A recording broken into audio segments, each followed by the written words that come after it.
ఈశ్వరాభిముఖ్యాన్ని పొందుదామని చెప్పి చెయ్యి చెయ్యి పట్టుకుని వెళ్ళిపోతున్నారు. ఆవిడంది, లోకంలో ధర్మం అన్న మాట ఒకటి ఉంది కదా, భర్త గారు ముందు నడవాలి, భార్య వెనక నడవాలి, అందుకని ఒక్క 2 అడుగులు ముందు మీరు నడవండి.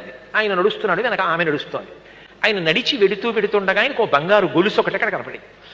ఆయన ఏం చేశాడంటే టక్కున కాలుతో తొక్కిపట్టి, అమ్మ బాబోయ్ బంగారం గొలుసు, ఇప్పుడు ఇది మా ఆవిడ కానీ చూసిందంటే, ఏమండోయ్ బంగారం గొలుసు అని చేత్తో పైకి తీస్తుంది, గొలుసు తీసిన తర్వాత మళ్ళీ బంగారం గుర్తొస్తుంది, బంగారం తర్వాత సంసారం గుర్తొస్తుంది, ఇది మళ్ళీ వెనక్కి వెళ్ళడానికి కారణం అవుతుందేమోనని కాలుతో తొక్కి నించున్నాడు. ఆవిడంది, ఆగిపోయారేం, ముందుకెళ్ళండి అంది. ఆయన అన్నాడు, లేదులే వస్తున్నాను, ఒక్క అడుగు నడు అన్నాడు. ఎందుకంటే ఆవిడ ముందుకు వెళ్ళిపోతే కాలు తీసేసి వెళ్ళిపోదాం, ఇక చూడదని. ఆవిడంది, ఇంకా మీకు బంగారం గొలుసు కనపడుతోందా?